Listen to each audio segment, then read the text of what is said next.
নমস্কার, সোহম শক্তি ট্যারোতে আপনাদের সকলকে স্বাগত। আমি দীপান্বিতা সরকার। এখন দেখে নেব বর্তমানে আপনাদের মনে যে ভালোবাসার মানুষটা আছে তার এনার্জিটা কীরকম। এই এনার্জিটা কিন্তু ভীষণ ভালো। সে আপনার কাছে প্রপোজাল নিয়ে আসবে, সে রেডি হচ্ছে। আর ওই মানুষটা না ভীষণ অ্যাট্রাকটিভ। আপনার কাছে এটা মনে হয় যে ওই মানুষটা মানে পৃথিবীর সবথেকে সেরা মানুষ যদি মেয়ে হয়ে থাকে। আমার তো বেশিরভাগ ছেলেরই কথা মনে হচ্ছে। সে কিন্তু আপনাকে নিয়ে অনেকটা স্বপ্ন দেখছে যে আগামী দিনে বিয়ে করব, আমাদের একটা ফ্যামিলি হবে, এরকম।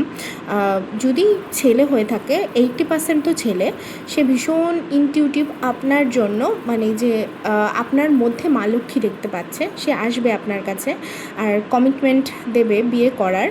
তো আপনাদের খুব শীঘ্রই বিয়ে হবে আর একটা উৎসব মুখর দিন আপনারা দেখতে চলেছেন। ছেলেটা ভীষণ অ্যাট্রাকটিভ আমার তো তাই মনে হচ্ছে।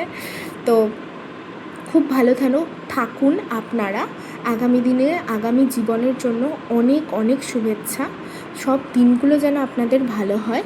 আর চেষ্টা করবেন নিজেদের মধ্যে যেন তৃতীয় ব্যক্তি বলতে কি, তৃতীয় কোনো ব্যক্তির পরামর্শ না শুনে ডিসিশন না নেন আপনারা। হ্যাঁ, আপনারা নিজেরা কথা বলে সব কিছু সর্ট আউট করার চেষ্টা করবেন সব সময়। আর কিছু সময় একটু টাইম লাগবে তার প্রপোজালটা আসতে, বাট অধৈর্য হবেন না। অনেক অনেক শুভেচ্ছা আর খুব ভালো থাকবেন। অবশ্যই রিডিংটাকে কিন্তু শেয়ার করে এনার্জি এক্সচেঞ্জ করতেই হবে। এত সুখবর, এত ভালো সুখবর। তবে এটা একটা স্পেসিফিক কমিউনিটির ক্ষেত্রে পড়ছে, ঠিক আছে?